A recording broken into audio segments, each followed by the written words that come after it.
Now recording to our live custom stream. Now we got a lot of people already in the super chat. Let's see how many people. Wow, we got a lot. We got Greg Laney, Bill H, Kramer, John Wayne, Bill H, Scuba. Of course, we got a lot of people already in the super chat. Uh-oh, somebody needs to turn off. We got Greg Laney, Bill H, Kramer, John Wayne. If you have a window open, somebody mute your YouTube. Mute your YouTube. All right, I think we got it now. All right. Not sure what happened, but sometimes it happens. We do have technical difficulties every once in a while. Don't blame me. All right, you can blame me. I'm the guy. All right, so let's see. Let's go ahead and continue. We have a bunch of people. We got a bunch of people that are watching, and they are in the super chat. We got Greg Laney, Bill H, Kramer, Will Fly, John Wayne. What's up, buddy? We just went out and flew a couple days ago. Scuba, Kramer, Will Fly. A bunch of people are talking. Daniel Roosh is in the house also. Kevin Houston, what's up, buddy? Good to see you, man. Matt Sloper. Gary Simmons, and it looks like more people are coming in here. We even got Mark Honeycutt. How about that? We got Mark Honeycutt. That's amazing because we're going to be chatting with him tonight. We're going to run through everybody on the panel real quick and get to Mark Honeycutt, our guest tonight. So real quick, Will Fly from Will Fly PPG. Tonight he's going to be putting everybody in the spinny wheel of winning things. So make sure you at Will Fly and say hello that you're here so he can put you in the spinny wheel of winning things. Please go and check out his YouTube channel. You can find that over at willflyppg.com. We also got Jim from Canada, the only guy I know that has maple syrup smelling money, and people stop him on the street and say, "Let me smell your money." That's amazing. Jim from Canada, you can find him at carepp.com, and he is our official sponsor. If you want something printed, he's the guy for you. And if you want to see his shenanigans, check out careppg.com. We also got Scuba Steve. He vapes. He flies paramotors. He has his own podcast on Fridays, paramotordude.com. Make sure you run over there and say hi to Scuba Steve.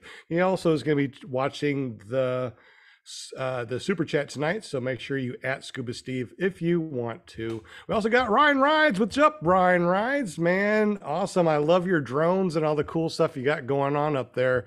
If you want to check him out, Ryan, what is good.com for your stuff? And you know that you're on mute right now, so if you want to say something, you got to unmute yourself. He goes, "Oh crap." Yeah, we actually just sorry, we just got our website up. It's starflightdrones.com. We do drone shows across the country, and can't beat our prices. So hit me up. Excellent. Thank you so much, Ryan. And one more time, that website? Starflightdrones.com. Starflightdrones.com. Excellent. Thank you, Ryan. Appreciate you, buddy. Glad that you're here. We also got Paramom from ParamoMUSA.com. Hopefully with her little pom-poms, right? You got your pom-poms. Got my pom-poms. Excellent. Yeah, welcome. Hi, panel. Welcome Monday night. I always look forward to Monday nights. I gotta Monday nights are great. Shout out to all my chatters. Hi, chatters. Thank you for joining us tonight. If you want to get on the show, just hit up Paramom. You can go to paramomusa.com, and that forwards over to her Facebook page, and let her know that you want to be on her show. But tonight is not about me. It's not about everybody on the panel. Tonight is all about Mark Honeycutt. What's up, big guy? Good to see you, man. And you are on mute, so make sure you unmute yourself so we can hear you. Goes, oh, there we go. Good to see you, buddy. Yeah, good to see y'all. Yeah, you look more buff or more chiseled, or something's going on. What's different? I mean, it's been a minute since I've seen you. Yeah, it's probably the Lyme disease. What? Yeah, some stupid tick bit me on a run the other day, and I've just been like sitting at home and taking antibiotics, and I got my first run back in today, and man, I was fatigued, but hey. Ooh. That's not good. That's not nothing to mess with, that's for sure. Yeah, I think I caught it early enough that the antibiotics should kill it, but it is pretty serious if you don't catch it. Yeah. Totally agree. Well, welcome, Mark Honeycutt. Glad that you made it here tonight. Tonight is all about you, but then again, it's always about you. If you haven't been to his YouTube channel, make sure you check it out. We got the link down below. But I bet you already know Mark Honeycutt. If you do, in the super chat, just say, I know Mark Honeycutt. I watch his videos. So Mark, on the pre-show, we talked a little bit about what we wanted to talk about tonight. And one of the things was, you flew up to almost 15,000 feet on your Atom 80. Big Grandpa here, man. I tell you what, it takes forever for me to get up to like 2,000 feet. Tell us about that adventure. So I just landed probably, I don't even know what time it is now, but I probably landed about 2 or 3 hours ago, maybe less. And the goal was just to go see how high I could go because I got this new setup. I've got a SkyTap Raptor with an Atom 80 on it. And I got the Vito Helix 140 prop, and then I also got the 22-meter Viper XC. So I got a lot of efficient things going on. So I just really wanted to see how high I could fly. I basically pinned full power for 2 hours and 20 minutes, and I'm sure that the engine loved it. But yeah, I made it to 14,885 feet, and it took a long time. That is incredible. A 140 centimeter prop. Now, did you have to do something with your Atom 80 to get a 140 centimeter prop on it? No, Vitarazi has approved 140 props on them now. I mean, they didn't change their reduction, but they've approved the props. And then they recently just approved the Vitarazi Helix prop. So before, people were using, I think, the 140 E prop, but now they got the Vito prop. Okay, that's pretty cool. Any questions? I know everybody on the panel. We went through everything so quick. Anybody on the panel want to ask Mark Honeycutt any questions? I think Jim wants to. He's like, Jim's got a question. I do. Yeah, how much fuel did you burn over the 2 hours?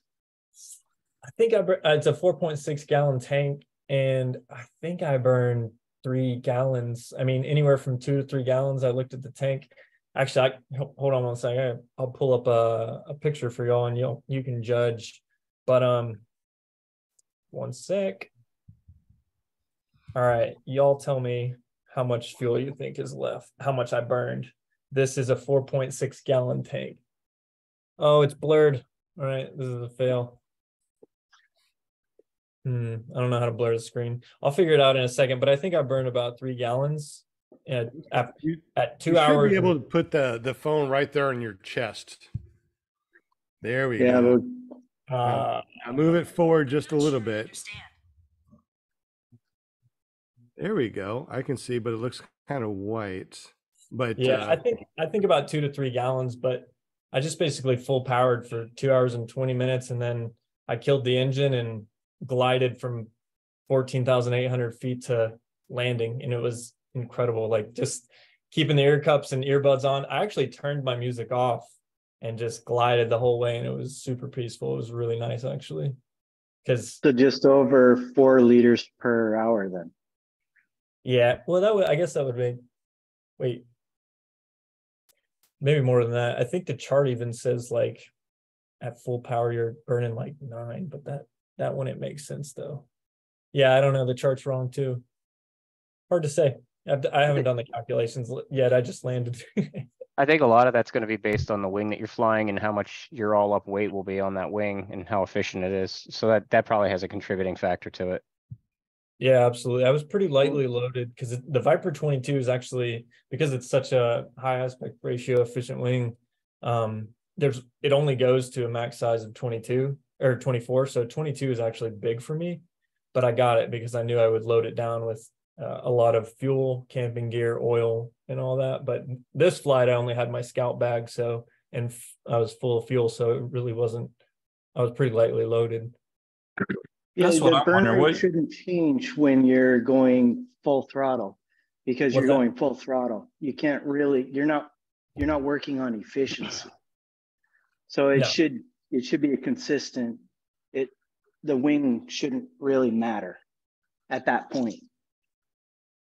Over that 140 prop, it probably should really have a lot more thrust. I would assume a 140 prop, even on the Adam 80, probably has a lot more thrust than, of course, mine. That's what I was wanting to know. I mean, what does he weigh? Like 165, if that? I don't know. But if you're on the factory R, how is the climb rate with that? It's massive. Like I tested a Viper 18 at Bad Apples with a factory R, and I think I was doing like, I saw 1,000 foot per minute at one point. Wow. Yeah. I was surprised because the 18, I was like, 18, that's small, but the Viper is efficient. The reason I chose the Viper wasn't just for randomness and, trendiness. It's, if you go look, if you guys know Giles Fowler, he flew the Viper 3 to 22,000 feet in the UK. So it's just and he did a lot of research on what wing was the best. I mean, he even thought about flying free flight wings. He tried free flight wings, but the Viper 3 proved to be more efficient on a powered platform. And that's why I chose the Viper over, like a Xena or some random free flight wing or something. But y'all should check out Giles Fowler. He likes to push the limits too. Interesting. So how long were you above 10,000 feet? Do you know approximately? Yeah, a long time. And actually, I started a timer above 12 and above 14 because in the Army, as a helicopter pilot, they taught us above 10,000 feet, you only want to be there for an hour, and above 12,000 feet, you only want to be there for half an hour. And then above 14,000 feet, you're required to have oxygen. And when I say above 12,000 for 30 minutes, after 30 minutes, you need to get oxygen. And I was above 14,000 feet for I needed oxygen according to the Army rules, and I did not have it. And I stayed above there for a long time, but I was like doing multiplication in my head. I was like, all right, I'm good. I feel good. So I didn't want to fool around too much with hypoxia. Interesting. Is that the highest you've ever flown so far to date, or have you flown higher before in the past? On the Nitro 200 and Buzz Z5, I flew to over 17,000 feet. I know one of the questions that a lot of people ask is, what is your go-to wing and your go-to paramotor? So let's go ahead and answer that one, I suppose. Right now, I mean, I feel like I'm just testing stuff, and go-to, I mean, I don't know what my go-to is anymore. I've been jumping around, and if I'm having fun, it's probably not going to be the Atom 80. It's probably going to be my factory R and the Gen Falcon 20 meter. But if I'm trying to be efficient, it'll be the Raptor Atom 80 and the 22 meter Viper. So right. 2 different answers right there. It makes sense. Any other questions on the panel? That's the Viper XC, right? Yeah, the one with the winglets. That's what I got. And it's rock solid. I mean, I did have a collapse the other day when I was doing a 7-hour 50-minute flight. I was towards the end of it, I was very lightly loaded because I'd burned over 4 gallons at this point, and thermals were starting to kick off. It was probably 2 p.m. They were good thermals too, and I was utilizing them, but one of them was just kind of pretty spicy, and I felt my wing going to surge. I caught the surge, but the tip kind of collapsed, but popped right back out. And that's really the only collapse I've taken on the Viper XC so far. And I was lightly loaded, so it makes sense. On the Viper XC, somebody was saying, I think it was Trevor, that when it feels very stable as you're flying straight, but then if you give it a little pressure in the brakes or the tip steering, it will it'll be dialed, but then all of a sudden it kind of breaks loose, and then it'll be much more agile, like with a normal Viper. Have you experienced anything like that? No, I've just been honestly, most of my flights lately have just been hands off. Like I really haven't played around too much with the Viper. I probably have 25 hours on it in 5 flights, so they've all been like really long flights, and and most of them are just I stow the brakes and I stow the throttle at cruise control, and I'm just navigating and eating snacks. That's awesome. Eating snacks. What else is there? Oh, today I was telling on the pre-show, I was talking about how I went on a run, get some exercise, and then on the run I was struggling a bit more than usual because I haven't been able to run due to the Lyme disease, and so I got on my phone and I was looking up the wind directions and like the temperatures at 14,000 feet, and I'm like, today's the day. And so I went and immediately got home and started packing for this 15,000 flight, and I got some Mexican food and I put it in my front Scout Adventure bag, and I flew with this Mexican food. It was in a tray in a plastic bag tied up, and I didn't even touch it. Like I was just too busy in the turbulence up to 8,000 feet before it smoothed out. And then above 8,000, I was on a mission, and I was like, I'm not even hungry. But I just flew with this Mexican food that was, and it got cold because it was like 20 something degrees at 15,000 feet. At least it didn't go bad. Yeah. You got your own refrigerator. Yeah. That's awesome. Mark, what's the scariest collapse or event that you've ever experienced flying? Even though I didn't really take many collapsers or anything, when I was in South Korea, I would basically just pioneer mountains by myself because I speak Korean and have many friends there. So I would just hike places and find out that they weren't really sites anymore and they were sketchy. And one place I took off and landed in this bowl, and I was just getting rocked around and just had to land next to this creek bed, and that was pretty sketchy for me. I don't think I even took collapses, but it was just like, actually, I think I did. I heard it, but a lot of the times they pop right back out before you can even see it. And that was pretty spooky for me. Just like pioneering random mountains in South Korea that I thought were launch sites. Interesting. There's a question that just popped up that if somebody could read that, I thought it was a beautiful question, because I've heard that the Viper XC is a little bit less easy to get up than the Viper 5. Yeah, it looks like we do have a lot of questions in Super Chat.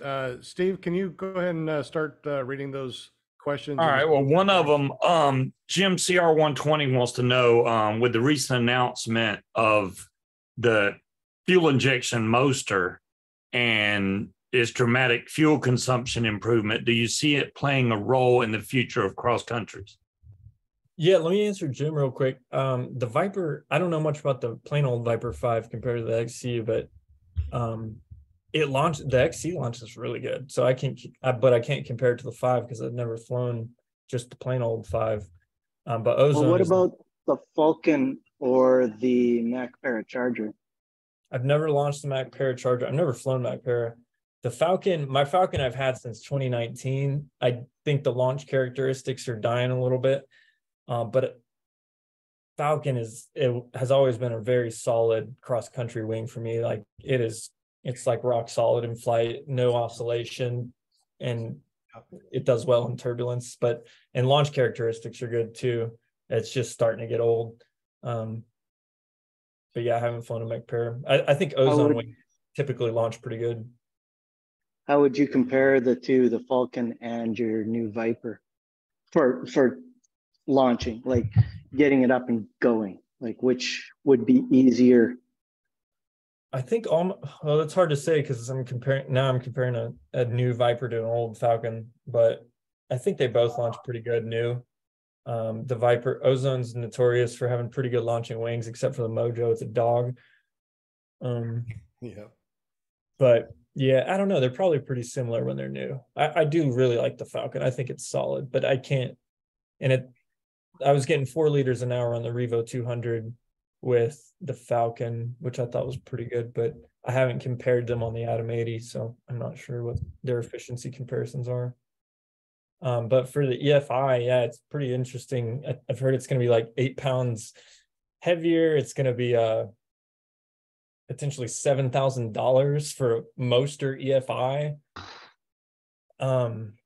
But at the same time, I want to try it. Yeah. That's what fly-ins are for. Yeah.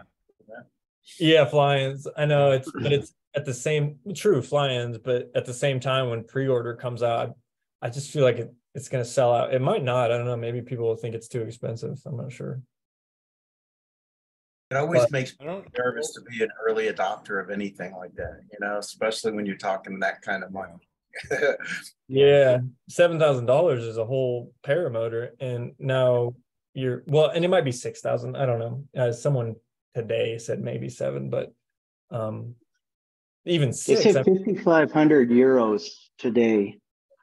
So, and I don't know what that is in US. How many euros? 5,500. 5,500. Yeah, probably 6,053. It probably is just a little over 6,000, and then taxes and shipping. Maybe it is 65. I don't know. Maybe they'll just send you one for free, man. Hey, Mark, Honeycutt, we're just gonna send him one for free. Yeah, I wish Fitter Aussie's never given me anything, but that would be nice. They should have sponsored cross-country pilots. Where are those people? Yeah. Tucker. Yeah, right. Care Printing sponsors me. What's that? I say Care Printing sponsors me. That's because you own it. Yeah. That's not fair. I don't know what that is. Should I? That's my company. Oh, my bad. Oh, no. Oh, no. Ooh. It's his company that smells like maple syrup. So many companies out there. I'm sorry. Who's that? I Poor Jim. obviously He's isn't crushed. much value. He's crushed. I know we all want Mark to go. Yeah, I know that. I do now. Yeah. And Scuba Steve, any more questions in the super chat, sir? And also, too, while he's checking that out, don't forget to @WillFly. Let him know that you're here because we're spinning the spinning wheel of winning things. Well, Tony Marzano wants to ask Mark, when's the baby coming?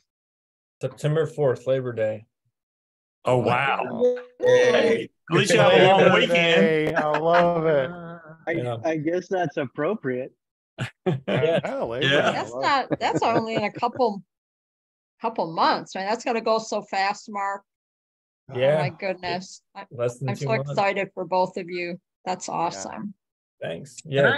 I asked you this before, and I can't remember what your answer was. Are you going to find out what it is beforehand, or are you going to make it a surprise? Surprise. That's it's a lot of her family members did that, so we're gonna do it too. Oh, there you go. There you go.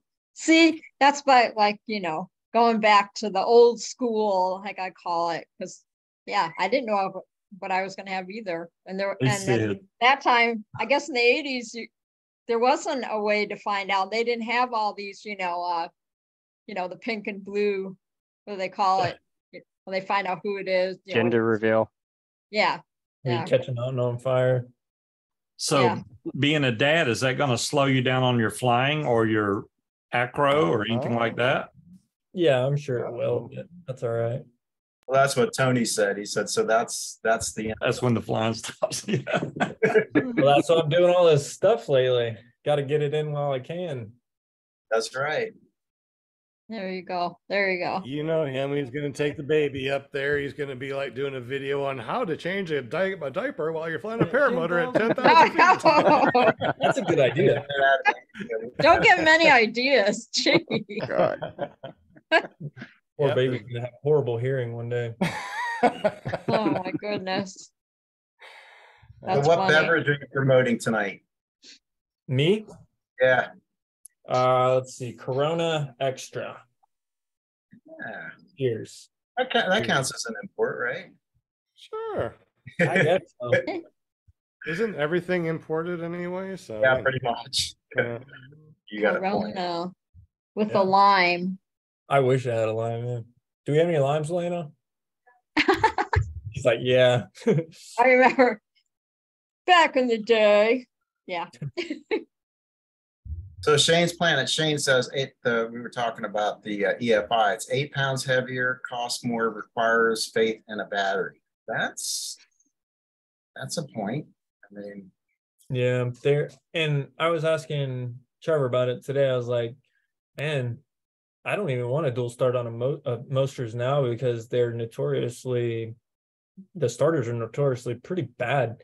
I don't know if they've changed companies. I haven't gotten dual start in a long time, but I just got a Lime delivered. Thank you. But yeah, hopefully they change something on their electric start with the EFI. Maybe it'll be completely different. Maybe so. Well, on the air conception, actually, for all the cylinders that go bad with Nickel coating, I will say the one thing that they did right is the electric start on air conception. Never failed me ever. It was great. Cool. My next Paramotor will Ace, definitely have dual start. It's agree. weird because me and Shannon were watching stuff about the frying pan and all that, and then like a week later, you post a video from flying at the frying pan, and I was like, "What? Oh, really?" Yeah, it's just weird that you came up like right after we were watching some stuff on it. That's funny. That looked awesome. So that was epic. Yeah, that was a really good flight. Coordinated that for multiple years, and just weather and life and stuff got in the way. A lot of times it was just weather. Couldn't make it happen. But yeah, frying pan was an incredible flight. I want to go back out there. I'm friends with Richard at the tower, and he wants me to get back out there. I think there's a question about that actually in the super chat. So yeah, there is. We've got some more questions. Okay, cool. Let's go ahead and do some questions. Who can find the last questions that we need to check out? James has a question. With your success of the Ocean Adventure to Pan Head Tower, do you think you'll host some future overnight cross-country adventures, something like Scout did, but on a calmer mentality? That's a good question for actually y'all and the people in the chat. I mean, do you all want something like that? Like, I'm gonna have a lot of paramotors here. Actually, I do I have about 6 paramotors now that I could potentially host something like that. So I don't know. Does someone want to? I was thinking like, I'm not sure I want to do this. I think about it. I think about a lot of different random things like this, but I could very well just not do it at all. But like mountain camping trip with like classes on how to become more comfortable and knowledgeable about mountain flying. But the goal is you come out for a weekend, and the goal is to camp. But it would also be educational for you, and or yeah, something like a trip like that. And I would provide the paramotor, but you could bring your wing or something. So I don't know. I've thought about it. That'd be pretty neat. There's a massive bat out there. What's that, Jim? Oh, sorry, guys. There's a bat was buzzing me. In your house? A bat? Bat was buzzing you in the house? No, I was on the porch. That's funny. Or on the terrace, and he was swooping around all over and just went over me 2 or 3 times. A bat? He was not small either. Where in the heck? Where are you? I'm at Chame Airport down in Panama. Oh my goodness. Look at you, Mr. Adventure this summer. Jeez. Yeah, I wouldn't mess around with their bats down there. They're bad. You have to say, okay, Jim was not himself tonight. He was feeling kind of batty. Oh, man. Okay, I guess that's a mom joke. It's about as bad as dad. I did a funny. That's awesome. Tonight we are going to be spinning the spinny wheel of winning things, and that's spinny will as in WILL. If you haven't done so already, please say hello to Will at Will Fly in the super chat. Let him know that you're here so we can put you in this spinny wheel. Now, JB from JB PPG is going to be giving away a decal. So if you haven't done so already, run over to jbppg.com, create that free account because he loves to give away free stuff all the time. All right, let's continue our interview with Mark Honeycutt. So, Mark, any other crazy adventures you've done lately that you want to chat about? Yeah, I guess, like 3 days ago, I flew for almost 8 hours. And people might be interested in that because I don't know how many people have done that in the US, because in other countries, you can carry as much gas as you want.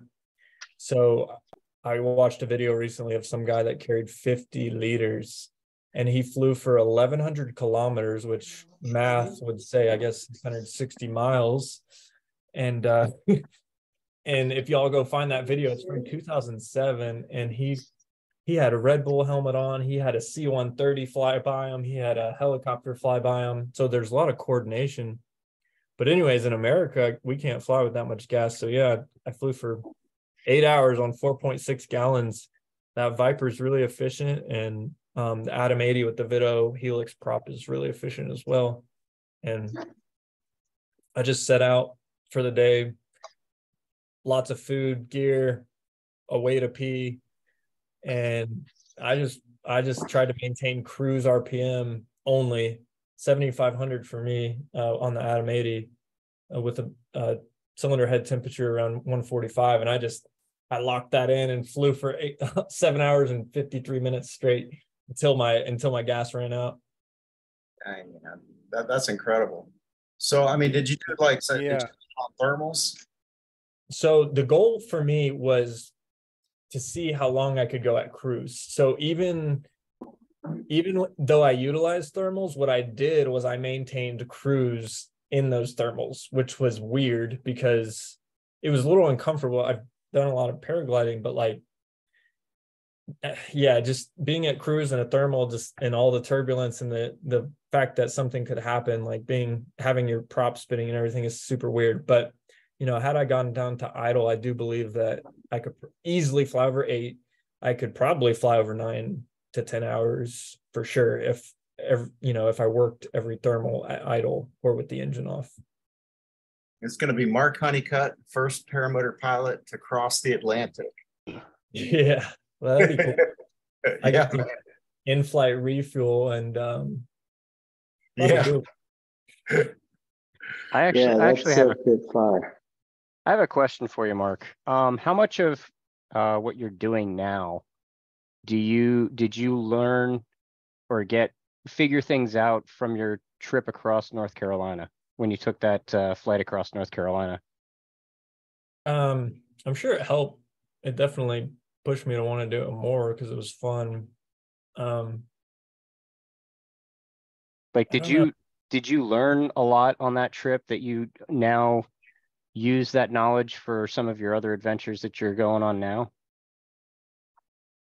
Yeah, in a way. I mean, most of the knowledge I already knew. I just pieced it all together. I mean, there's certain things that I did that I'd probably pick airports over random gas stations most of the time if I could, and definitely call ahead to those airports before landing at them to make sure they're actually open and fuel isn't self-serve if they're not open.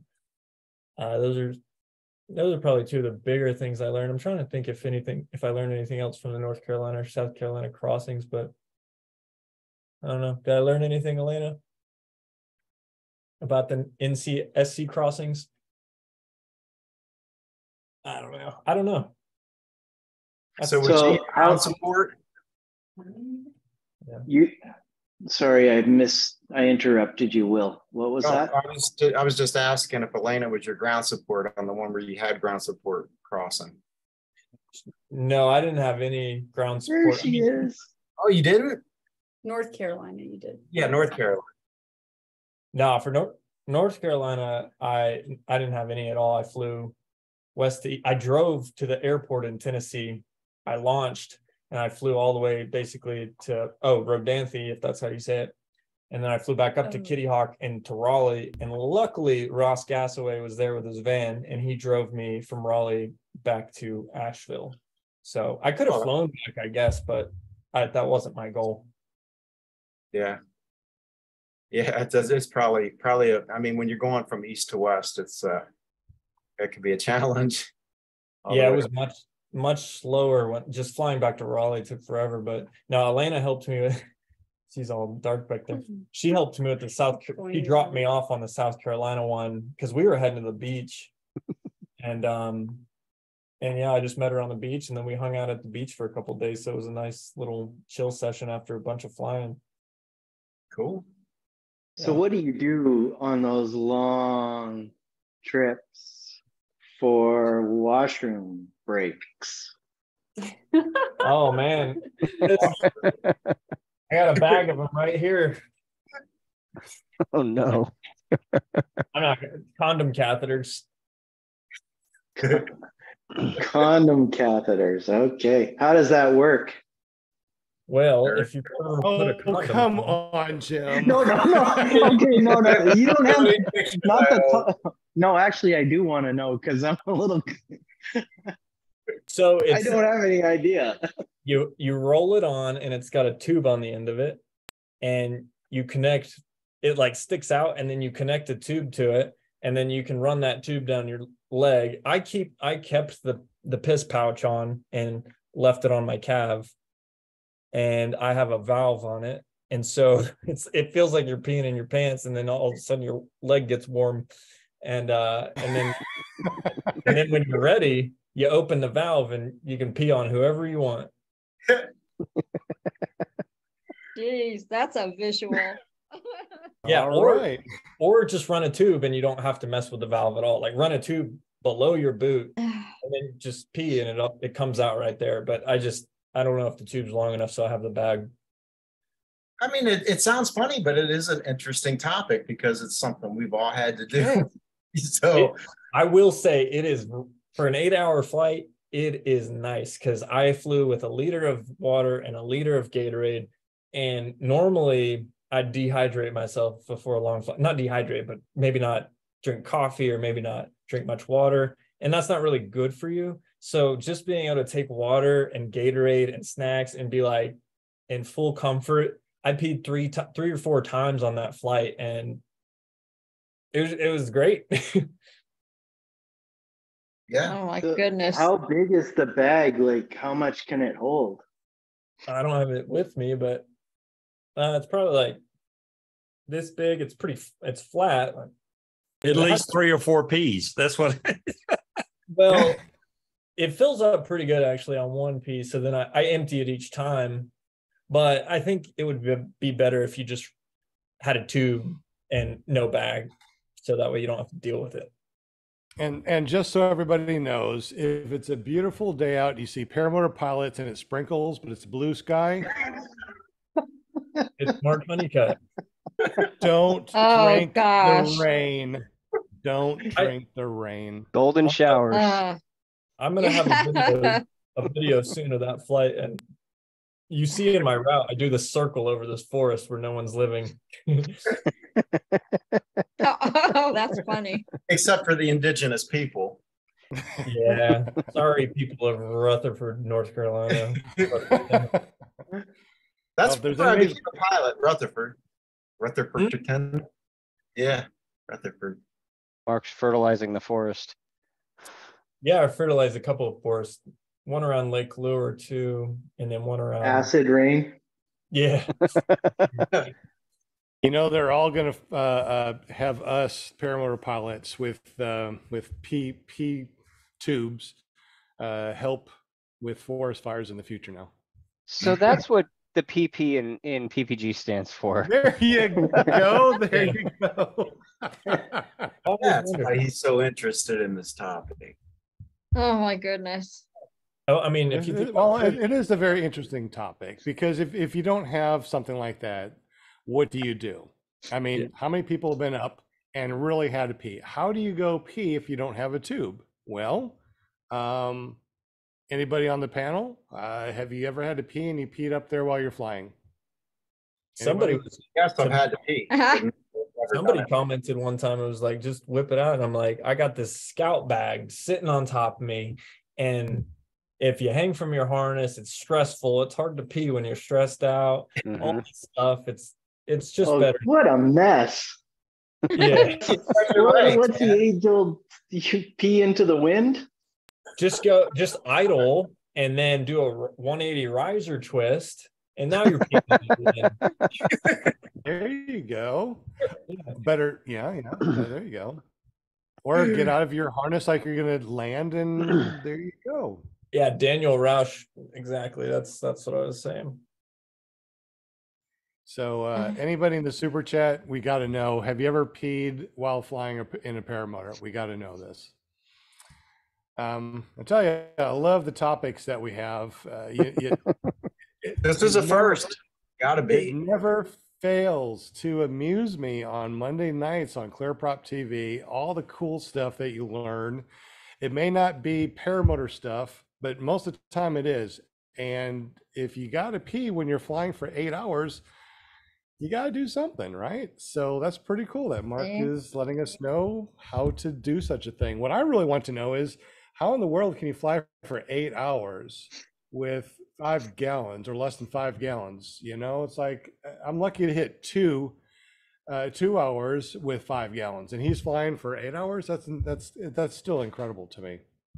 Yeah, it's I mean, some people will be like, hey, you're not in, Colorado, or you're not, what about the heavier pilots? But there's I mean, I'm 165, so if you want to be the same wing loading, maybe you get the next size up on the Viper, and now you can be a heavier person and do it. Maybe you don't carry as much gear as well. So it just depends on your wing loading and stuff like that, if you want to do it with an Atom 80. But I will say that EFI will help with that, flying for a long time, and so will the Polini 200. I think Polini 202. I'm getting the Simonini 200. It's either Simonini 202 or 200, and Polini 200 or 202. But those engines are really efficient as well, for your bigger guys. Interesting. Real quick, for everybody on the panel, just real quick, obviously, what's the longest you've ever flown with a tank of gas? Will? 3.5 hours. 3.5 hours. That's awesome. Ryan? I was just thinking about that. I think it was one of my balloon flights a couple of years ago. It was on my Atom 80. I got 2 hours, 40 minutes, I think was my longest. Mine was on the Atom 80 too. Oh, was it on the Atom 80? Okay. Yeah. You might have had a 12-liter tank or something from Parajet? No, that was on a mini plane that I've converted over to an Atom. And it has a 12-liter tank, and that thing was overflowing when I capped it. So I probably had I guess I would have like 1.5 gallons more than you, and then a really efficient wing as well. Yeah, I was on a 20-meter Spider, or Spider 3. So not the most efficient, but it wasn't bad either. Right. Scuba Steve was the longest you've flown.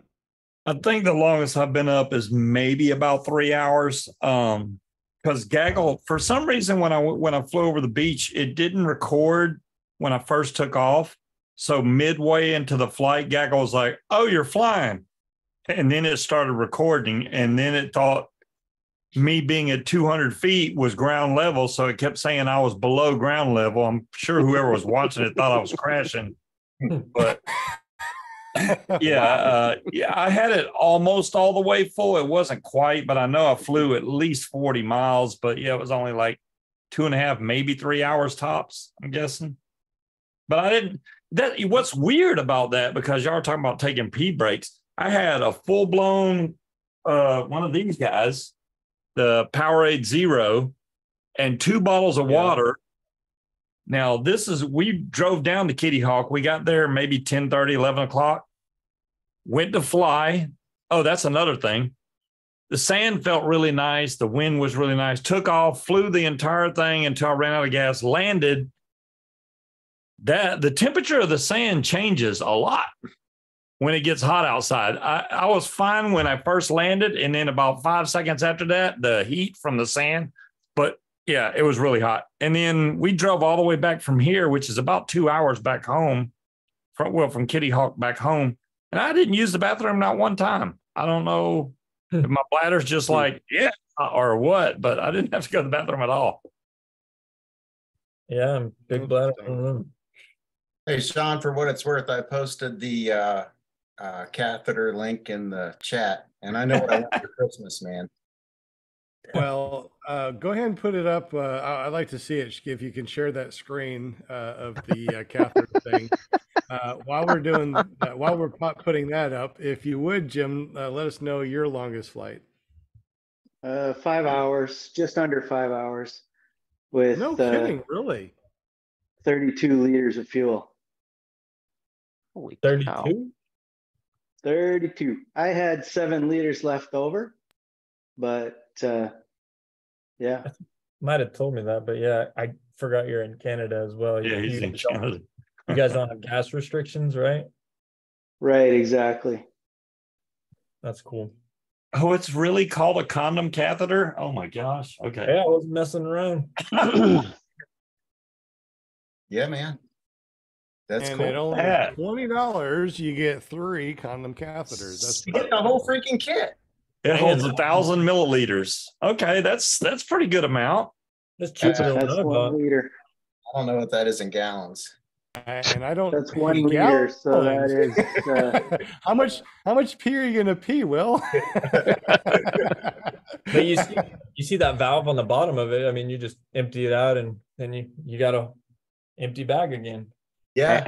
Hang on a second. I got an idea here.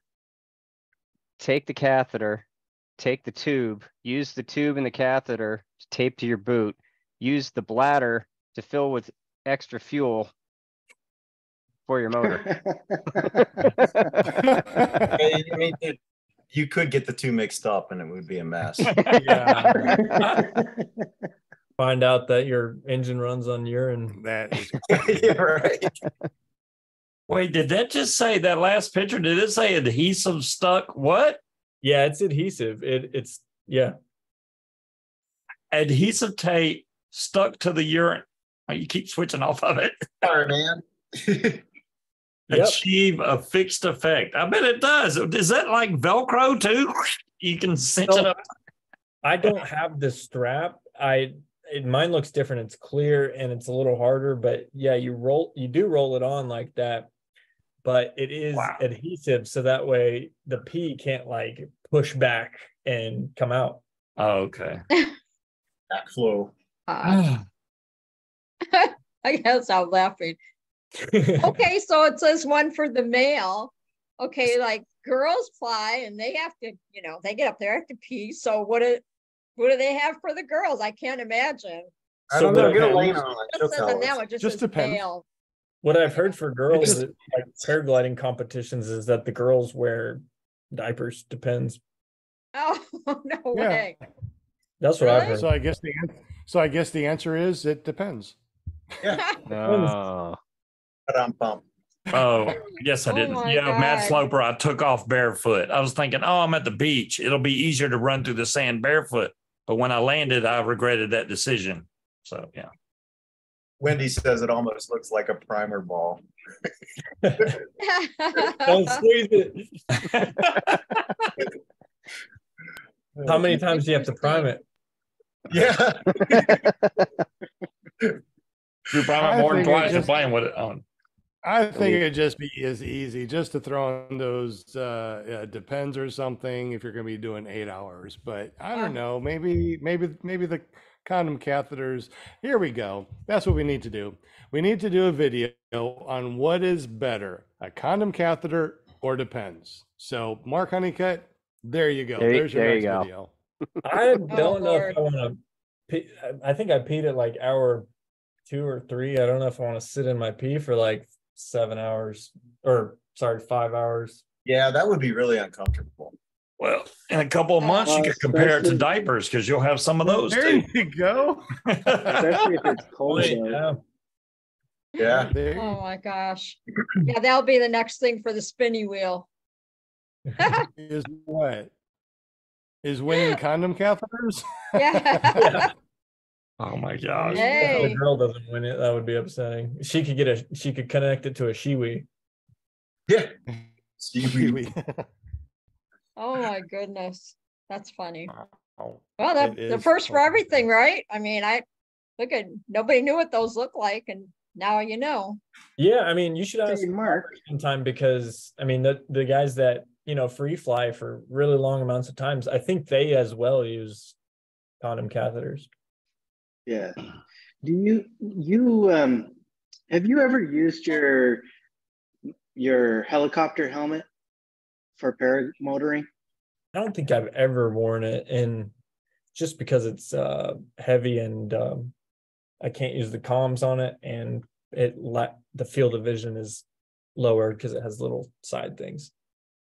Oh, okay. But it looks exactly like what Harley uses to fly across the country, Harley Milne to fly across the country. Okay. I think That's a question I did have for Mark, because I'm sure you've flown over plenty of beaches, and I've noticed when I did come to land and to kill my motor, the kill switch wouldn't work. I had to really crank down on it to finally get it to kill. And after I did that, the button wouldn't come back out. And it was like, while I was flying, my hands were getting sticky, I guess, from this ocean air. Yeah. Is that normal? I wonder if you got sand in your kill switch button or something, you know? It may be. I might have to take it apart, but it's just, my hands felt sticky, everything, before I even landed. You know, I was just flying around and I was like, man, this air is making me feel sticky. I don't know what Yeah, I do that sometimes too. Like, it's humid and salty, and yeah, my hands will get a little sweaty. I mean, even just flying in general, it's not like I'm stressed or like scared or anything. It's just like you're doing something like different and active, and like that requires more attention. Yeah, my hands sweat a little more when I'm flying than normal. Okay. So There's a question that I spotted. Scuba, you put it up. It was about Mark's adventures. It says, do you know when your next paramotor adventure will be? Are you open to wingmen jumping in to fly alongside you on parts of your journeys? Yeah, that would be cool. Like whenever I was hoping like I'd be flying up that 8-hour flight the other day, and some random dude would just pop up and be like, yo, I saw you post your live track at 6:30 in the morning, and I decided to just pop up next to you. Do you use Gaggle at all by any chance? Not really. Because XC Track has been so reliable for me. There's been times that Gaggle and other apps have failed me in terms of like their recording keeping going. So I just stick to XC Track, even though I think it's more European, like not too many people use it, but it is like as soon as I launch, I hear it click, like right as my feet come off the ground, it starts, and it's pretty good. Cool. Okay. There's a couple more questions in the chat, Sean. Yeah. Yeah, please go ahead. So Jeremy said he's wondering, so do you plan to go back to flying Korea ever? That would be nice. I had a lot of fun in Korea. It's a fun place to fly. I mean, within an hour of Camp Humphreys base, there was probably like 5 launch sites for paragliding. And then my paramotor spot was real close. So I'd like to go back and fly, and met some cool Koreans there that I flew with. And strangely enough, I met some dude from my hometown, an American that lives there. It was weird. He'd been living there for 15 years, and he was from my small town, you know, Asheville area. And we met each other, and he was a paraglider pilot too. Just so weird. Yeah. Small world. It is definitely a small world. When I was in the Marine Corps, when I was overseas, I met somebody that lived 2 blocks away from me that I'd never met while I was at the house. So yeah, it's a small world. Pretty cool. Yeah, it's weird. But it was cool. Any other questions in the super chat? You've got a couple. So Okay. Tony Milano wants to know if you plan on doing anything with your helicopter skills in the future. I don't know. It's just anything would probably require me to move. So we're not really looking to move. I almost did heli tours here in Asheville because a new company opened up February of last year, and I reached out to them, but they wanted me to start in Seaverville, or however you say it, Tennessee, and I just wasn't ready to move over there and learn their ropes before that I could return here and fly tours around like Chimney Rock and stuff. Do you miss it?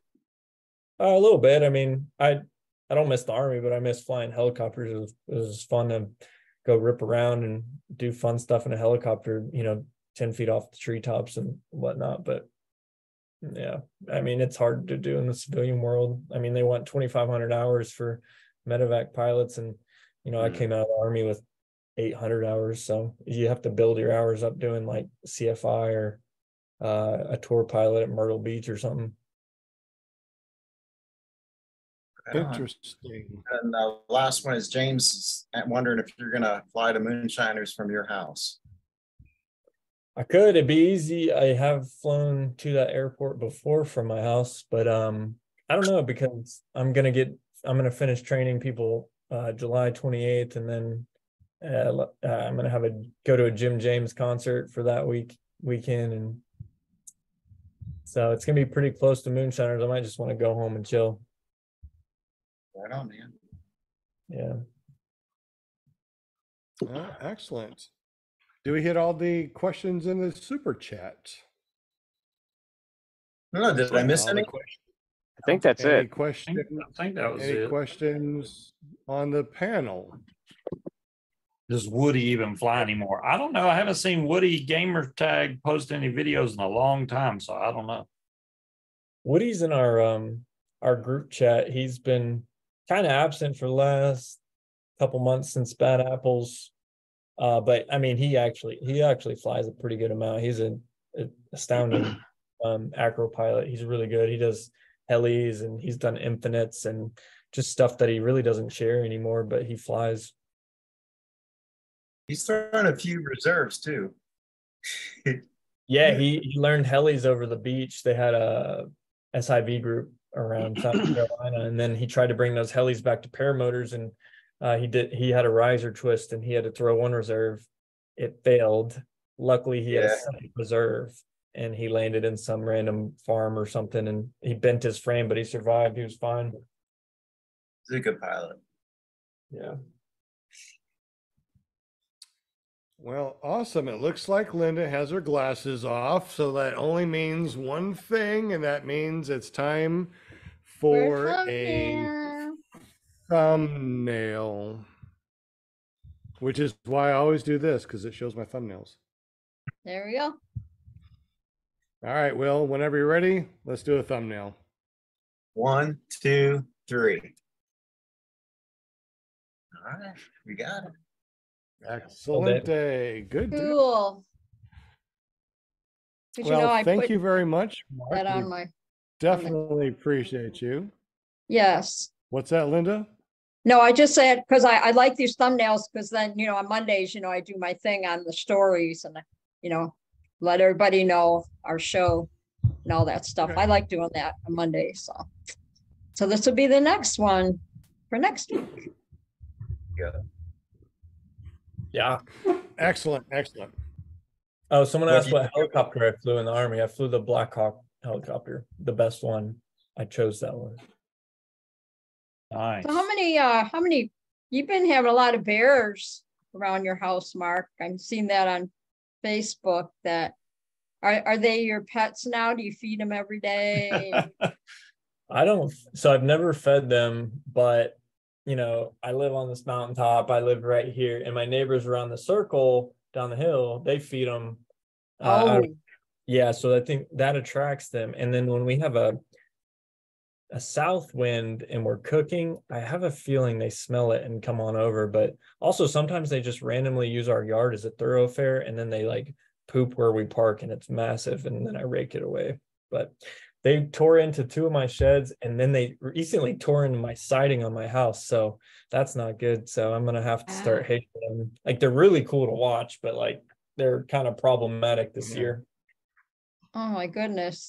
So when you walk out the door, you got to kind of be on bear watch, and right? You got to kind of watch your surroundings out there, I would say. Sometimes we're used to not seeing them, so we just walk outside and don't think about it. Most of the time they're going to be scared, but there have been a couple of times I've walked out there not thinking about him, and then I look up and we're like looking at each other, and then he starts running. There Oh, we well, go. at least it's not moose. Thing. Could be in Alaska, you know, and have a moose in your yard destroying, eating everything. Right. So, Yeah, or grizzlies, those are pretty big. oh, I bet. Yeah. It's not like when you just go to the zoo and you see from the other side when you walk out your door and they're in your backyard. That's a whole different story there. Goodness. I think the scariest thing for bears to see would be cubs.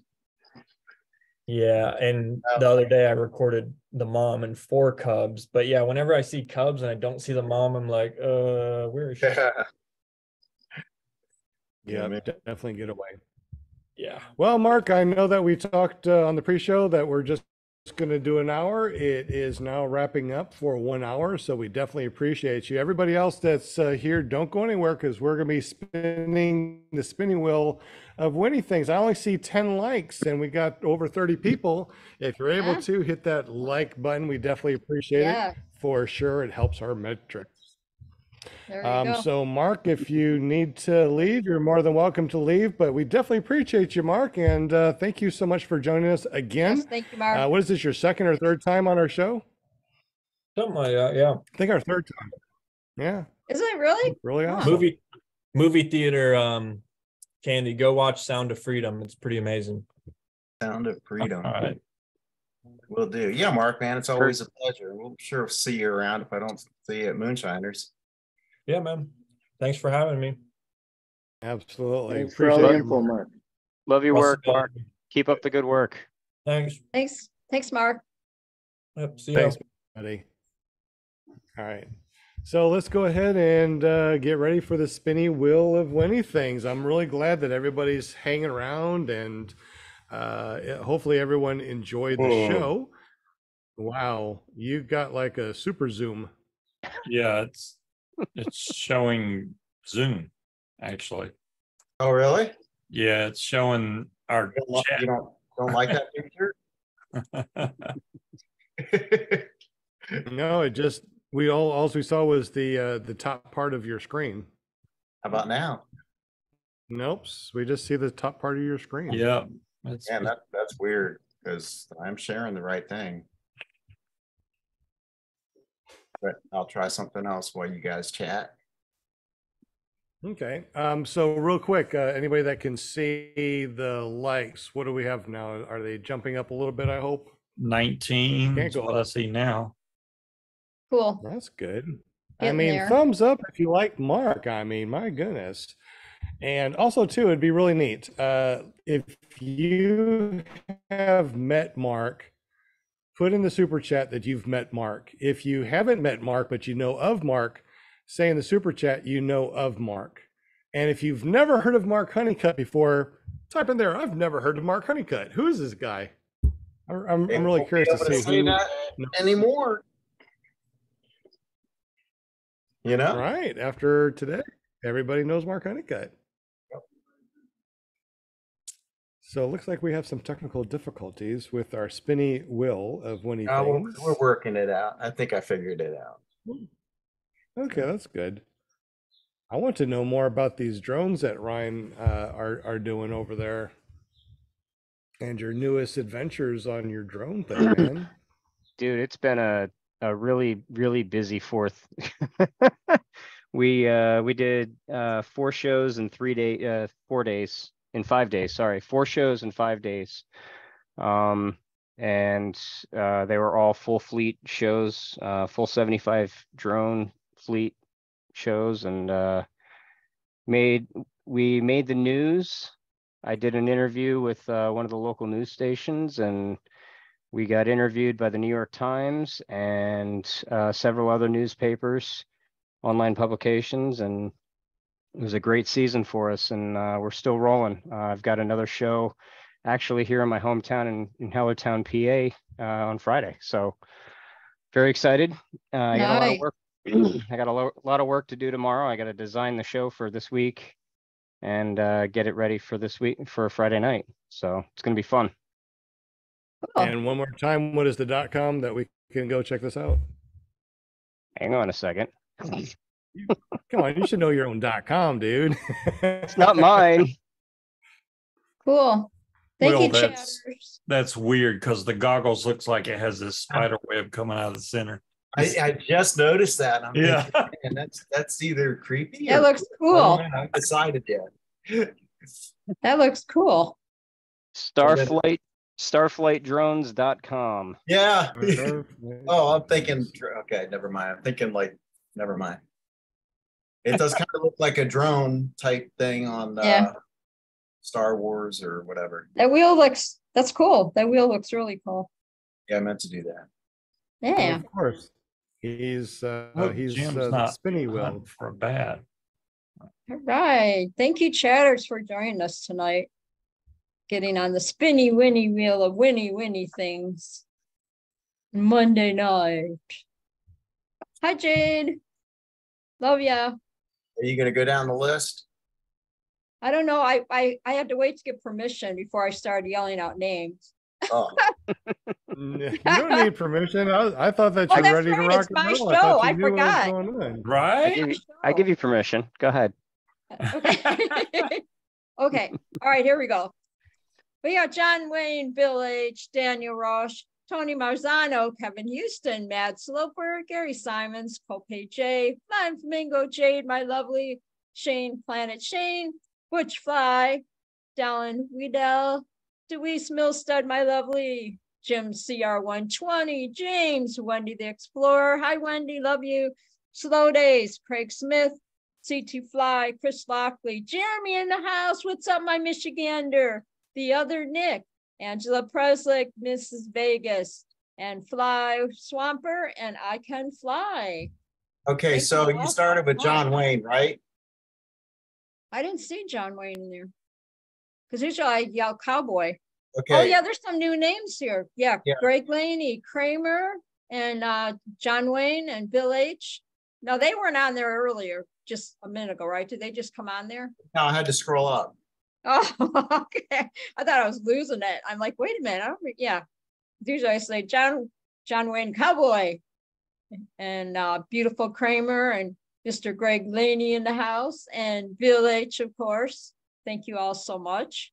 I got worried for a minute. I'm like, where's my peeps? I don't see them on there. So did you get Kevin Houston, Matt Sloper? Yes. Okay. Yes. Yes. Yep. Good. I think we got them all. Good luck, everybody. And I think Good tonight luck. I'm gonna say Wendy. That's what I'm gonna say. That's my guess. I'm gonna say Chris Lockley. Okay. Let's see, because last week I got it. Remember last week I guessed it. I'm not going to Because say you're Matt awesome, that's Sloper. I'll just go throw a random one out. All right, you ready? Oh yeah, I thought it was All already. When you All right, are. I want to say And- Shane's Planet Shane. Gotta grease that wheel. Yeah, I don't know what happened to the Tuesday show, Matt Sloper. It just kind of disappeared. Yeah, a guy named Steve was supposed to take it over, and we haven't heard anything from him. I I mean, look might as forward to my well. Fridays. Yeah, it might as well be I like the vape scuba slash show. paramotor on Friday. Yeah. Yeah, Paravate. I'm telling We're you, man. Yeah, We're- we're spoiled now, Terrible. Scuba. There's no turning back now. I'm telling you. Yep. Paravape. Ooh, Paravape. There you go. Jane. All right. So Ooh. whenever you want to spin the Oh, spinny wheel, Angela oh look at that. Presley. like Angela. Yeah. Bill H. Oh This thing yeah. is Miss going Vegas, so slow and Miss choppy. Angela got Vegas, it. Angela. There you go. Wait a minute. Hold on. Let me act surprised. Let me act surprised. Let me act surprised.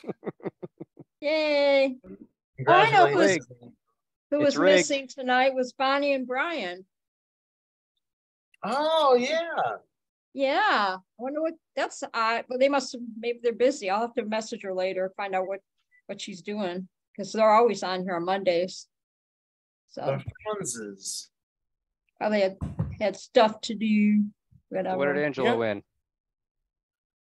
Yes, so this is from jbppg.com. Angela, you won an awesome decal from jbppg.com. Make sure you go over to jbppg.com, fill out that form, and they will send you out a decal for you absolutely free. There you go. So go over to jbppg.com, and make that free account. We'll let JB know that you won, and he'll get up with you and send it out to you.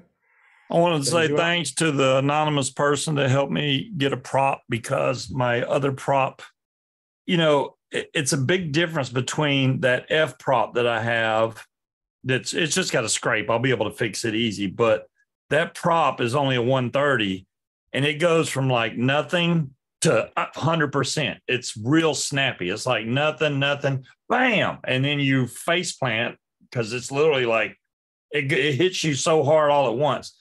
The 140 prop is more of a gradual pickup. And then when you hit the gas full, then you go. So I took off so much easier Saturday. It was like night and day, man. I got to stick with the 140. That's awesome. So what are you flying that you need a 140 prop? Well, I weigh a lot, and I got a factory R, so I have to use, and it's got the 287 reduction. So I'm using the 287 reduction with the 140 prop, but I have a 150 cage and it's double hoop. But I was running that 130 prop, which also had the 287 reduction, and the prop is really light, but it barely touched, and it scraped off just a little bit of the edge of the prop. I'll be able to fix that one, but I'm going to run the 140, and I'll keep that F prop as a spare. There you go. There you go. Well, that's really cool. So you really enjoy that factory R and running the 140, huh? Oh man, I can't even begin to explain it. It seems like the F prop almost seemed the same at a cruising speed, but it's the takeoff that can really throw you off with that F prop, because it hits you all at once. There's no gradual buildup. It's like maybe it's the throttle. Atom 80 is kind of more forgiving. You can ease into it, but on the factory R, man, when it goes, and you better be ready. So, yeah. I can relate, Steve. In the last 4 months, I got a Moster 185, a rider, Fly Products rider. Yeah. The Moster 185 that I bought off of Kyle Mooney. And I just picked up about a week and a half ago, I just picked up a 20 meter Luna 2, BGD Luna 2. And man, I feel like a rocket ship when I take off with that thing. It's just straight up, dude. It's insane. Yeah. Coming from an Atom 80, it's just night and day. Oh, you were on 80. Yeah. If you were on an 80 and then you went to that. Yeah. And I went from an Atom 80 to a factory R. So imagine. Oh, jeez. Yeah. It's probably similar to what I'm feeling. Yeah. I'm a heavy guy, but it will pick my butt up. I'm telling you. It don't care. Yeah. And those BGD wings, man, I got to test fly the 20, I think it was a 22 that one of my buddies is a dealer for them, and he has one, and he let me demo it, and I landed and I looked at him. I said, "Take my money." PPG Smoke just said they released 100 more units today. Oh. So he just shipped 100 more today. Okay. Oh. He's trying to catch up. He's doing better than I thought he would. I was like, there's no way he's going to start sending 100 a day, but he's putting them out quick now. That is absolutely amazing. I can't imagine doing all the stuff that they do over there at PPG Smoke. I mean, they are very innovative, and they've done a lot of stuff for the sport. So, definitely kudos to them. And they also have given us things to give away on the show numerous times. So definitely shout out to ppgsmoke.com. Really great people, and their products that they have are just amazing. Tony says he'd like to review it. And what's that, Will? Steve, Tony says he'd like to see Steve review it.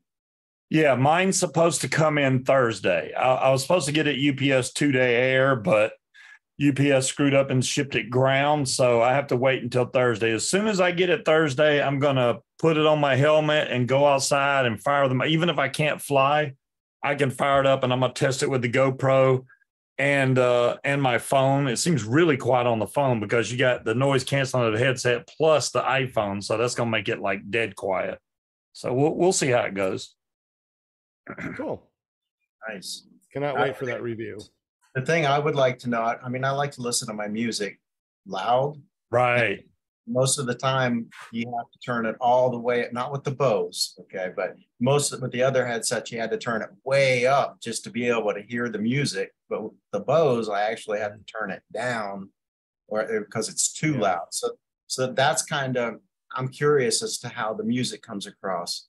Okay, so you want to know how the music sounds like at a cruising speed, or just at a comfortable, I mean, what too loud sounds like. It's just like uncomfortable. So right. to be able to just hear it on a regular headset for me is just like, I got to crank that thing all the way up. Oh, okay. Okay. Yeah, I know I'll what check I with- want. I have to put some I know what I royalty free. want. I know what I want Steve to do is next week is to be flying during the show so we can hear it on the show. That's close to impossible, but hey, if it can happen, it can happen. Why is that impossible? Is it too Because it's windy, during the or- week. I mean, it's on a Monday. I mean, I'd have to leave here and then try to drive somewhere far off just to be able to take off. I mean, maybe I can figure something out. Oh, Will, I have a That's question right. for you. You were saying about the music level. Do you typically, when you fly, do you have, it's kind of a two-part question. Do you use the gel cups on your hearing protection? No, I use yes, I do use that, but I also use the Bose wireless earbud. Okay. The earbuds. Okay. I have custom made silicone hearing protection that I use that I had made for shooting and for riding my motorcycle. And I actually found this last time that I flew a couple days ago. It was I had the music cranked as loud as it would go and I could barely hear it. Yeah. Because it blocks out so much noise. It was blocking out the music as well. So I'm actually, when I fly, I'm going to switch back to the foamies because it doesn't block as much and I'll actually be able to hear the music. Yeah. Well, the nice thing about the Bose setup, or any of the ones, I guess, that use the same technology or the same style, is that the music's on the other side of the block. You know what I mean? Right. So, been real happy with those. But it'd be really nice to have everything like the PPG smoke system. It'd be nice to have it all kind of encompassed into one unit with communications, and so. Yeah. That's what I'm hoping for. Walter, what's up, man? Oh, Walter's in the house? Yeah. Walter's in the house, sugar. Walter, you Sugar. never got up with me, so I can send you something, since you won like before. Get up with me, buddy. We can send some stuff over there to you. I haven't heard from you in a minute. He's here and there, on different shows. So I'm like, Angela Preslick said my that. bachelorette. So Angela Preslick said that Trevor Steele is in Italy with Viterazzi flying the EFI now. Did you know that? I didn't know that. Yes. Yeah, I saw him on there. Yeah, Trevor's over there and Judson's working on his bus. Because the two of them, I guess, are the Kangoo guys are over there. Yep. Kyle Mooney's over there. The Aviator guys are over there. That's cool. Quite a few over there. Very cool. You ever did is that something you're really interested in, Sean? I mean, seriously interested, or are you just kind of curious about it at this point? The EFI? Oh, the EFI, yeah, I definitely would like to have an EFI motor for sure. I'm wondering how much gas it will actually save. It saves about half. So you're getting they're saying that it's getting 2.5 liters per hour compared to the 4. And it also gives a little bit more power than a regular Monster, but not as much as the factory R.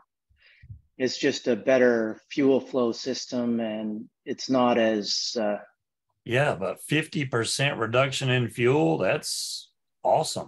That adds up Very quick. significant. Yeah, it does. That makes it worth a little bit more money. That'll kind of offset the cost of the motor eventually.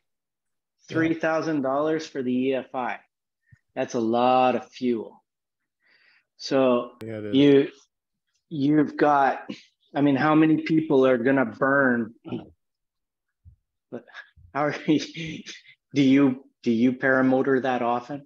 I don't burn $3,000 of fuel in probably no, but it make a big difference if you only put a gallon of fuel in your tank opposed to 2 or 3 gallons. So I mean, it'd be a lot lighter for us. Yeah, it'll make your takeoff weight lighter. Yeah, and the other thing to consider is you add all these systems in, that becomes a bigger maintenance issue. Exactly, and it's going to cost more. And oh, definitely, yeah. If something goes wrong with that, you're going to be spending big bucks to get it fixed. Yeah. It's not. I don't know if they said that it's going to be 4 kg heavier, so that's actually 9 pounds. They're saying 8 pounds, but it's 8.8 pounds, right? So it is heavier. You will save. That's like a gallon of fuel, or is that a liter of fuel? No, it's a little bit more. And a half. Yeah, it's about a gallon and a half. So, but if you're normally flying and you put in 4 gallons and you get 50% reduction on fuel, you could go double the amount of time. How much time? Okay. How long can you fly with 4 gallons of fuel? 1 hour. 1 hour? If you're got it efficiently tuned. That is with a regular Monster. But if you go with the EFI, then you would be able to fly approximately it says 2.5 or 2.6 liters per hour. So you would get almost 2. I'm getting maybe 3 liters, possibly 4 an hour burn rate. Yeah. Right. Yeah. It's almost a gallon an hour. It's about a gallon an hour. Yeah. So yeah. Even on the factory yard, that's what I'm getting. About a gallon an hour is what I'm calculating it up to be.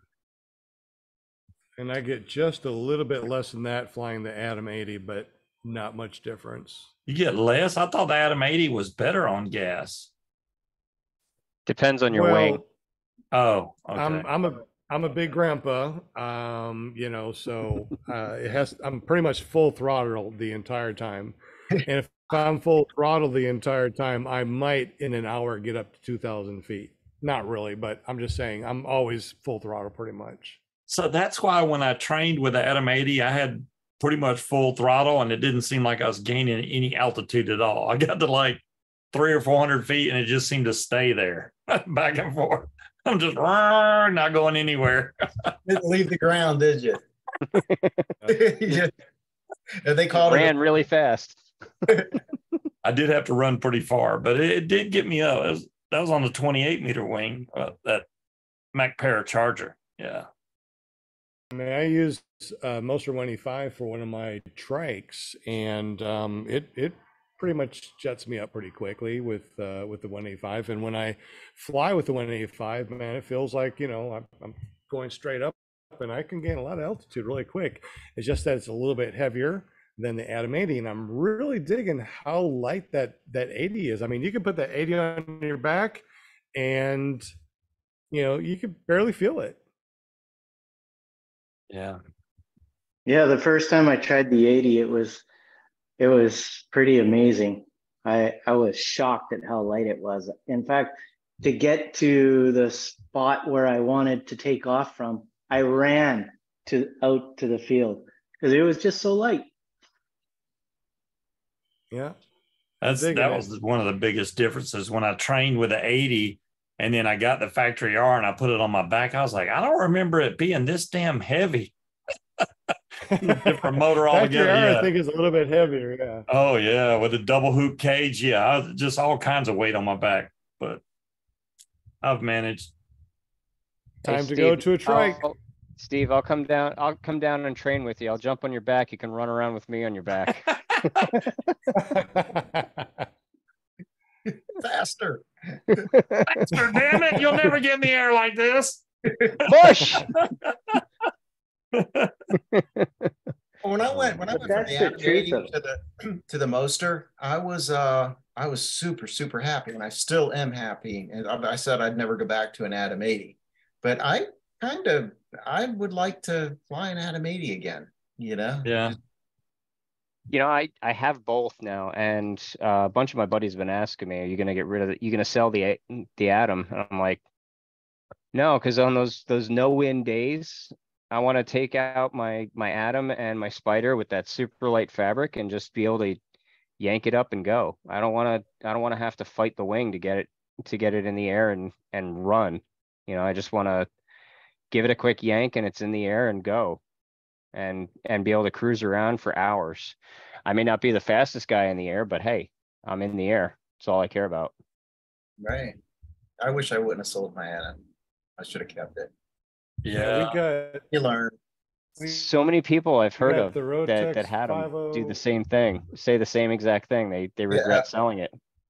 Yeah. Oh, I after flying it, I really enjoyed it, but I don't. I love my Moser. I mean, it's heavier, but it only takes a little bit of effort, and you gain those leg muscles, right? It's not a big deal. Why? And then I can take off. I couldn't believe how I couldn't really gain altitude very fast in the Adam 80, and it burned a lot of fuel. Like, sure, it was about a liter less, but it was only a liter less an hour. And I thought, what the heck's the point? I might as well have my Moser, and I can go as high as I want, and then I can take off with a ton of fuel too, if I want. Oh, that's a good question, Tony. He said, so are they only going to make the 185 fuel injected? Are they going to do the Adam 80 the same way? I believe so. Yeah. It's similar to the question that a lot of people have been asking about the factory R. A lot of people have been asking, are they ever going to make the factory with an electric start? They're not going to, and they've stated it very openly that they have no interest in doing that, because it's a racing engine. That added weight isn't doing it. It offsets the benefits of that motor. So they wanted to keep it that way. I think they're going to follow suit with the EFIs. It's going to be just the Moster. I don't foresee them. There's really no reason. I mean, the Adam 80 starts so easily, and it's been so reliable. There's no reason to, why mess with something when it works, You're just opening yourself up for more problems by doing that. Yeah, I was wondering why they didn't make electric start for the factory R, but it honestly doesn't take much to get it running. I mean, as long as you prime it right, it'll start right up. The only reason that I would want an electric start is for those rare occasions that I have an engine out, because because of my size, getting my arms back to grab the starter, my risers are right here, and trying to grab it, I can't get a full stroke on the pull. So having an electric start in the air would be really nice. That's the only thing. Do you have a bungee going from your pull start down to your? Yes. Okay. I was going to say, those come in handy. I grab the bungee and pull it, and then I grab it. Yep. It actually saved me. I've had two motor outs since I've had this Moster. And the first one, I didn't have enough time. I was only at about 200 to 300 feet when I realized that the engine was dead. So I had a choice. I could either try and restart or find a place to land. And I chose a place to land. The second time I was probably at about 500 feet when I came out of the wing over and realized that the engine had died, and I had enough time to get a couple pulls to get it started again. But having that electric start would be awesome for just those situations. That's the only reason that I would want an electric start. Yeah, totally agree. All right. Well, we are closing in at 8:30. We've dropped out more than half the people that was watching a little while ago. So how about we say our goodbyes and maybe go out and get a half an hour of flight in before it gets. Oh, you suck. I'm gonna go fly right now. No, I'm Yeah, man, it's completely in pajamas, no less. All right. Completely dark here. Yeah. No, this is good. Oh yeah, there's no flying right now. That's dark. It's dark out. I don't know if we're gonna get storms tonight. They're saying, so I don't know if we're gonna get anything, but we'll see. We had a thunderstorm just roll through a little while ago. Looks like Butch is gonna fly. Right. This was super fun, fun. everyone. Yeah. Super Looks like duper it's gonna fun. go fly time. Hey, Will. Yeah. So you know, Butch Fly, is he related to you, Will Fly? Yeah, we got the same. It's like distant cousins. Yeah. Boom, boom, boom, boom, boom. Okay, just checking. That's funny. Looks like Butch is ready to go fly, so we might hear some paramotor sounds here in just a moment. Oh, there he goes. I hear it. I hear it. He's ready. Good. He was just waiting to get in the air. He's like, I'm ready to go now. Absolutely. Very I've been cool. waiting too. I was thinking, all right, 8 o'clock. Yeah, we'll go ahead and stop the show at 8 o'clock and we'll go fly for an hour. Now here we are talking on. Hey, you got to fly when you can. You may have bad weather days coming up, so go fly. Hell yeah. Man, we fly like every morning and every night, so you know it's no big deal. Oh, I wish that does not happen. Not in my world. We put on so many hours on the motors that we have to do 25-hour maintenances every weekend. We do 50-hour maintenances every week and 2-hour and 100-hour maintenances, you know, every 2 weeks. I got my 100-hour kit on order. It's actually coming in from Sky Sports this week. Nice. So I got 2 engines coming up on. They just flipped 70 hours, both of them. So I got to do both of them soon. So Here we go. There you go. I just Hey, Ryan, did you see that drone show that was in China that had the dragon? Yes. That was impressive. Wow. That was really impressive. Did you see the one that they did? I want to say it was in Texas. It was a world record for something. It was like 1,000 drones. Yeah, it was like 1,008 drones or something. It was world record for the longest sentence, I think, is what it was. They did a really nice job on that one. That was very cool. One of the things that I aspire to. I posted one that was, you know, they did the whole story of Van Gogh, and it was a Guinness World Record because it was over 1,000 drones, and they did the whole story of Van Gogh and his paintings, and that was pretty cool. I don't know who these guys are, but I want their financing. Right? I need their financing. Yeah, I said, you're only a few drones short. And I'm like 1,000 drones. Yeah, right. 1,000 Exactly. drones short. Like, give me your money. So we're trucking along. We're trying to. Flying, right? But you've done a lot of shows here. I mean, that's the best time is around 4th of July. It's just like that's when you're humping then. Yeah. Yeah, a lot of municipalities are turning away from fireworks, so we're trying to jump on those opportunities as they open up. Cool. Sure. Oh, that's interesting. Yeah. A lot of people complaining about scaring their dogs and everything else. And July 4th, my scheduled show actually fell through. So we ended up doing a show for the municipality that we're based out of, which is Slatington, PA. And the community went nuts for it. They loved it. So we got a news story out of it. The local news came and interviewed me, so it was cool. Got a lot of good publicity. Awesome. Did anybody fly during the 4th of July and watch the fireworks from the air? I did. It's on my bucket list. No. Nobody? Love it. One of these days. It was How was cool. it, Tony? I need to put that. I need to. For one of us, the fireworks were like 2 hours after sunset, so there was no way I was gonna go up. Yeah.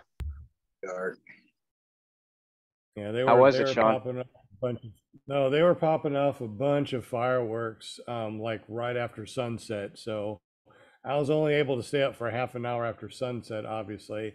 And I was just doing big 360s and watching pop, pop, pop, pop, pop, pop, pop. Everybody was shooting them off. People were shooting off just all around me. I mean, I'm not up at me, but I was looking down and just watching fireworks. I'm like, this is so cool. Crap, I gotta land.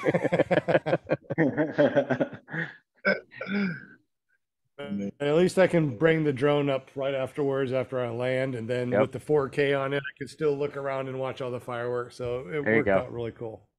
Nice. Yeah. All right, guys. Awesome. There's a drone show. I just posted a link. Okay, thank you. It's on Facebook, but yeah. Oh, it was 600 drones. I'm sorry, not 1,000. Holy cow, those things are huge.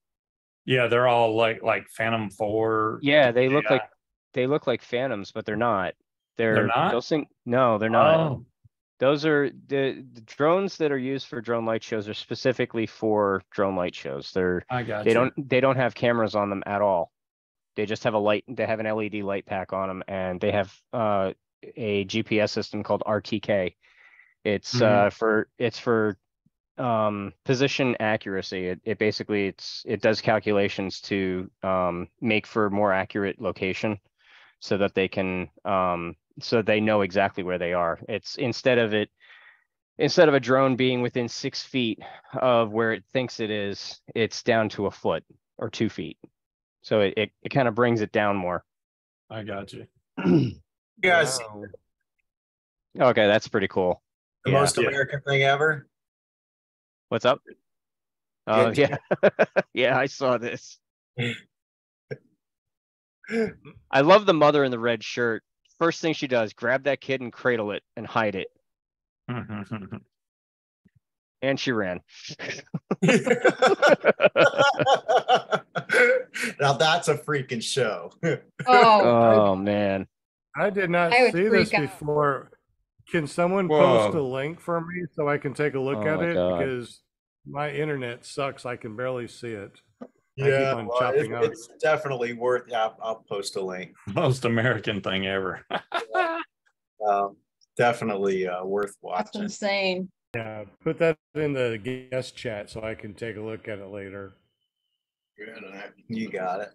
All right, guys. I still got an hour drive back to the house after we clean up over here. So I still got a little bit of time to run up there and run into the sky. Looks like Butch already ran into the sky. I want to go, catch him quick. If you don't know about Run Into the Sky, it's a nonprofit organization. We got a link down below. We've helped some people. We got some new people that we're going to be helping pretty soon, and we got a school being built over here at the new LZ. So runintothesky.org, check it out, and we'll be posting a lot more videos in the future about it. So Ryan Rice, tell us a little bit about the drone place again and how we can check it out. Starflightdrones.com. Give us a call, reach out to us, send us an email. We'll be happy to come out and do a drone show for you. I'd love to chat with anybody that's interested. We have the ability to do them nationwide, so hit me up. Excellent. Thank you so much. Scuba Steve, tell us about your paramotor, or what is it, paravaping? It's para something. I don't know. It's usually a vape show, but I've been talking a lot about paramotors. The more I fly, the more it probably goes to a paramotor show. But I try to keep it about vaping. But yeah, it's every Friday night, 8 to 10 Eastern Standard Time. You can go to paramotordude.com. That'll take you straight over my YouTube channel. Come on, it's free. That's right. Excellent, excellent. Whole lot of laughs. I love watching you guys. It is funny most of the time to watch us bicker. Yeah. No, I just love watching you and Munchkin on there. She's great. She keeps you in line, and that's a good thing. She's so burnt Somebody right now. has to. She Somebody is has sunburnt to. so bad. That's why I love her. I'm like, you go, girl. Excellent. And Paramom from ParamotorUSA.com. Tell us a little bit about yourself and how to get on your show and something's going on with your favorite son on Thursdays. That's right. Yeah, he's been doing quite a bit of flying. Yeah, you can catch him on Thursday, paraglidingtalk.com with my son, Robert Michaels. And that's how I got my name Paramom, because he flies paramotor sometimes and he paraglides too. And they always have really cool guests on his show. You never know who's gonna, pop up there, and it's a lot of fun. And don't forget Wednesday nights, Just Want to Fly. There, she's still having her show, so y'all gotta, get on there and watch Jade's show, my lovely flying flamingo, and she's healing up pretty good, and check on her every day. So we'll just keep our prayers going and all that good stuff. All that good stuff. Absolutely. So yeah, don't forget to catch her show on Wednesday. And just a shout out to Northern Lights Paramotors LLC. So make sure you check them out. They're awesome. Their flying's coming up pretty soon, isn't it? Yes. Yes. Thank you. I always forget that. Yes. Yeah. So you guys want to like check the that end out. of this month or something. I don't remember the dates exactly, but yeah. I have to look it up. If you're up north, go to that. Yeah, it's coming up the end of the month. I thought it was the 27th or something's coming up pretty quick. Yeah. Yes. Yep. So. All right. That's it. And Will Fly. Tell us a little bit about your touchyourtip.com thing that you got going on. Yeah, man. So you can check out my videos. Look for you on YouTube, Will Fly, or easiest thing to do is just go to willflyppg.com. Just the tip 10.0 came out a few days ago, and already working on the next one. Heck yeah. Excellent. Well, thank you so much, everyone. Appreciate you. My name is Sean Simons, also known PPG Grandpa. You can always find me at ppggrandpa.com, iflyparamotors.com. Of course, you can always find me over here at the school at paramotorarkansas.com, and the new nonprofit organization, runintothesky.org. Y'all have a wonderful evening, and we will see you next Monday. Be here. Hey, much love. Night. Be here or be square. Yeah, that's it. That's it. All right. Peace out, everybody. Bye.